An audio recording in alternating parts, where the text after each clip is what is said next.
Hello and welcome to my How Deep Can We Dig test and review of the LEGO Technic Liebherr R 9800 Excavator 42100. I am on BrickMe and the excavator is out on a beautiful Californian beach. Let's push this excavator to its absolute limit. First, we will test its capabilities on a normal sand, not super dry, but not hard wet sand either. As you'll soon see, this type of sand is optimal for this excavator. Fortunately, there wasn't enough sand that got into the actual gears, and as a result, nothing got jammed, it could dig just fine. I will also be providing the amount of time it took to dig out a hole, so that way you can see its true capabilities. In order to dig out a relatively large hole, we will need to initiate multiple scoops over a large period of time. The first scoop is usually the most challenging, but after that the second, third, and fourth scoops are usually easier. As you can see, this hole is already getting pretty large, and the excavator handles my digging task with no problem whatsoever. The excavator managed to dig out a very large hole here. It measured a whopping 2.5 inches or 6.35 centimeters. This is in contrast to the other side of the coin, hard wet sand. With that, even after multiple attempts of digging, the excavator could hardly do anything. But the excavator can drive backwards with this, essentially tilling the land. This is a pretty cool feature, and because the excavator is capable of digging sand, children of all ages are going to love this excavator. Now, let's see how it was actually able to drive, turn, and dig. Unlike LEGO's previous excavators and loaders, which had only 4 motors, this LEGO Technic Liebherr 9800 42100 set has 7 motors, 3 XL motors, and 4 large Control Plus motors. Now, it's important to note that because the smart hubs only allow for a maximum of 4 motors to be connected, this set comes with 2 of them. As a result, it requires a whopping 12 AA batteries. Additionally, because one of the Control Plus smart hubs is positioned in the track system and the other is in the superstructure, there is a lack of any physical connections between the superstructure and the track system. Since this is a LEGO Technic set, this could be seen as a bit of a disappointment. While it does look just like the real thing and it has a plethora of functions, it lacks the latter.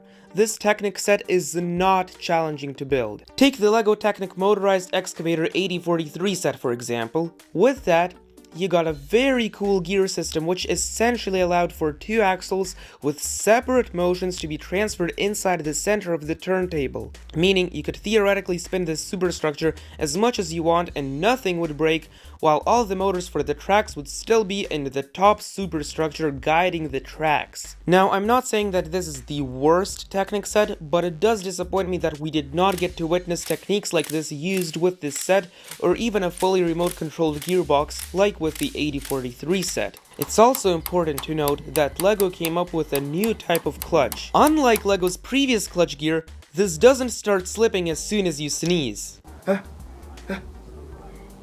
Oh my god. It stopped! It stopped! Now, even with its new capabilities, it still greatly hinders the driving capabilities of the excavator. It works fine on the floor, but as soon as you start driving it on a surface with a lot of grip, let's say a carpet or a rubber floor pad, the clutches start slipping. The 8043 set never had any clutches except the internal ones in the linear actuators. Typically, I never minded the clutch gear because you could just get the regular version of the gear and your system would work just fine. But as you can see, this is not a gear. Therefore, this would be difficult to replace without some sort of serious modifications to your model. Here's my biggest issue with this set.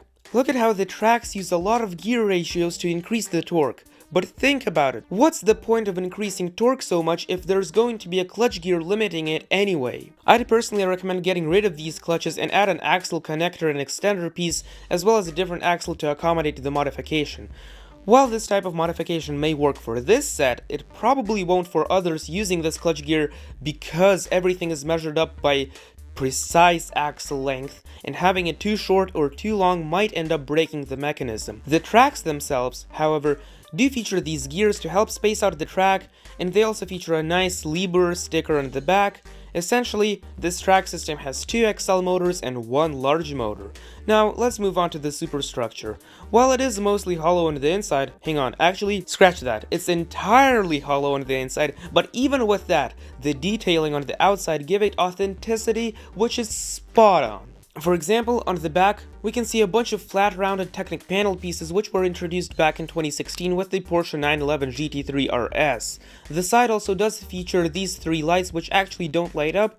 On top of that, behind this rail, we can see a bunch of safety crates. These are made up of basic LEGO system bricks. On the top right, we can see a bunch of tubes which give the entire excavator an extra level of depth. On the top left, we see 2 perfectly detailed exhaust pipes along with a small Technic piece, so that way you can easily open this panel to turn on the smart hub. Additionally, near the front, we see a nice cooling system represented by these fans, behind the glass panes. You already probably noticed these pneumatic tubes. Don't get confused, this set does not have any pneumatic pumps.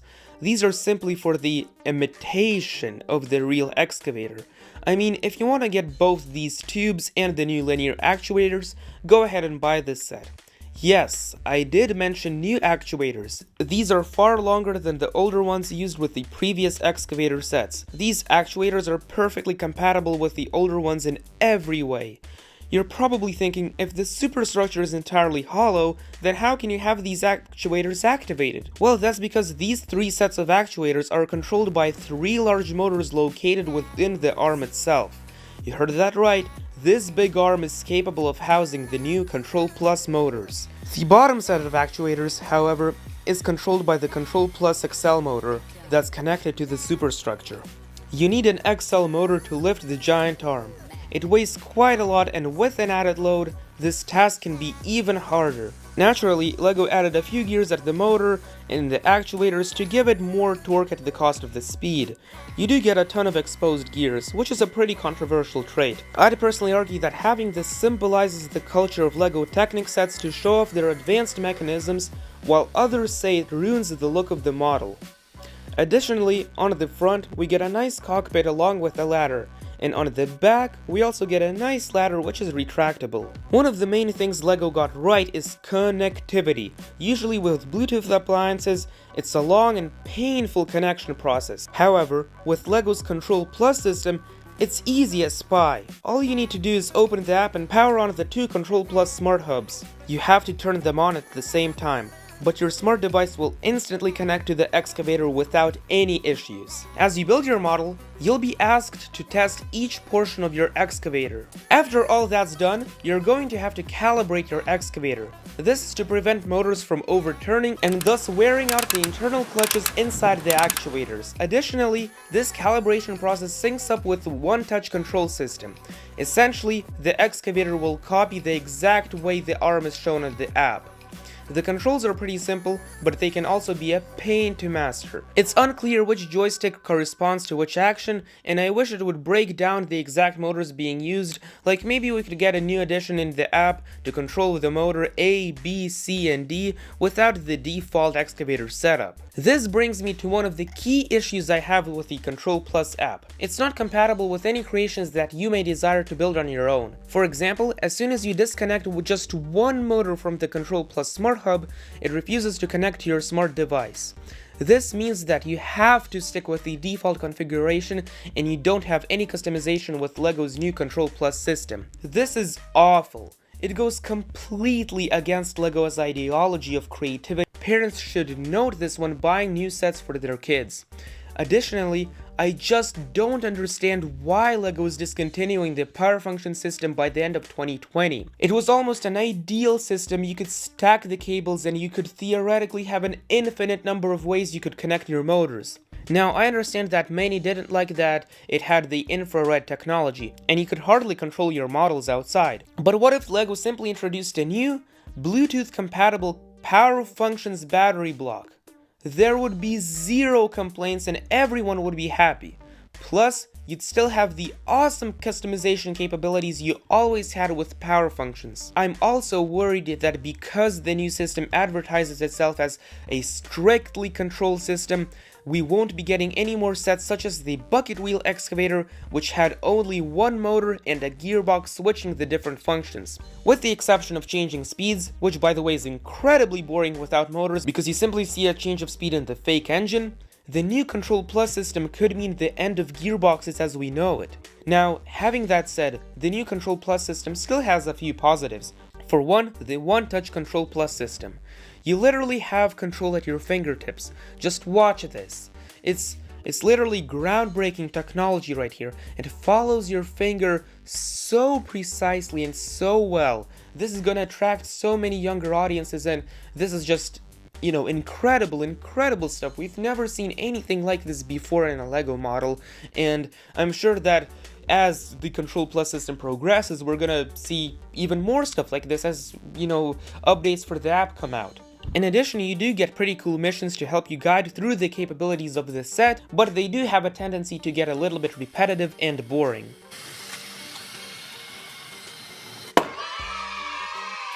In addition, this new LEGO Technic Liebherr is capable of being programmed by children. I do really appreciate this feature because, you know, many younger children need to learn how to code, and you can just, you know, drag and drop a bunch of different blocks and bam, the excavator will follow the commands. But my issue with this is that this system for now is only compatible with the excavator and the other Control Plus set that we had released in the summer, but, you know, it's not compatible with any of your mocks. It's not like LEGO Mindstorms where, for example, you had the motor blocks and you could say, hey, motor A and B go 50 degrees at the speed of 100%, and then motor C can drive, I don't know, maybe 360 degrees and at a speed of 50%. You know, you don't get that kind of programming. You simply get like the arm goes up and down by 5 degrees. You know, it's not really intuitive for mock making or essentially building your own creations. Now, in order to see the true nature of this set,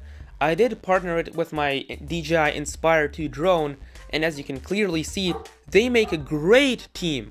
Unfortunately, while it is off camera, you have to take my word for it, the drone was not able to lift the Liebherr. My thoughts. I do want you to really listen through all of my thoughts because I do have a lot to say, and if you jump to conclusions right away without hearing everything I say, you're not gonna get the whole clear picture of what I'm trying to get across. Now, this set is great for your typical casual LEGO fan, like maybe you watching this for instance.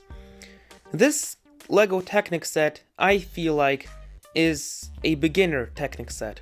And I feel like that anyone who has already a decent knowledge of LEGO system sets and how to build them, they can easily build this set, and you can easily, you know, get all the playability and the functions and everything.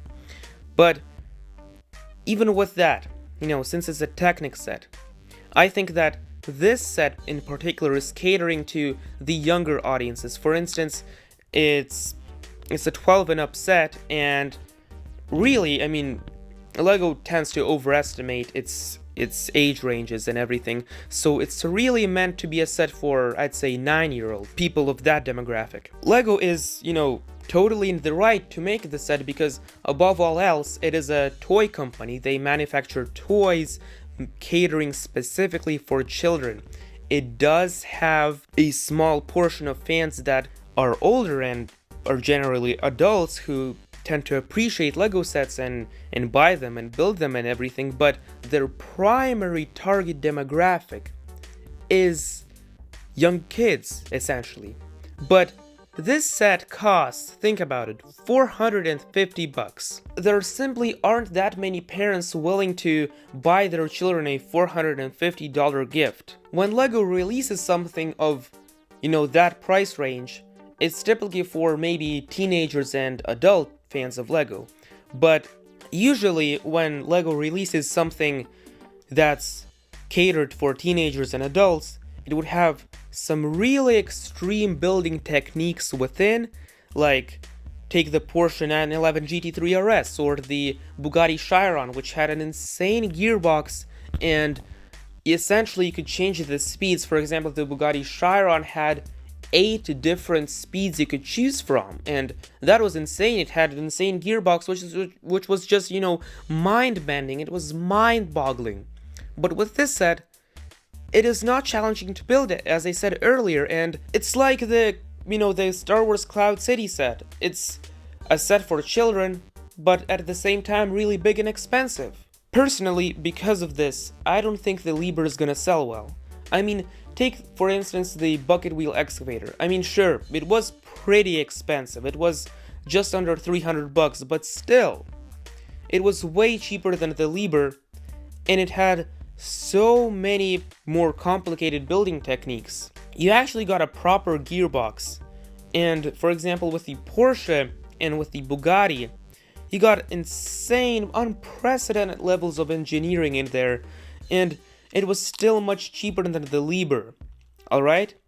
And that's my whole issue with this set. I feel like LEGO did not understand its target audience with this set, because typically expensive LEGO sets are meant to have, you know, a bunch of different complicated building techniques, but this set is extremely simple, alright? It is so simple, in fact, that I'd consider it to be a disgrace among other LEGO Technic sets, alright? But I mean, it does attract younger audiences. Like, my brother really tends to appreciate the one-touch control system because it's so simple and stuff like that. But you know, I feel like with this specific price range, just, you know, this doesn't cut it, alright? And in conclusion, I do think that this is a great set. It had a lot of potential when it was first revealed. I mean, this just really disappoints me. Like, when I first saw its $500 price range, I was like, man, it must have some insane building techniques and insane gearboxes, stuff like that, but nope. There are 7 motors, each driving their own function. I mean, like, it's nothing special.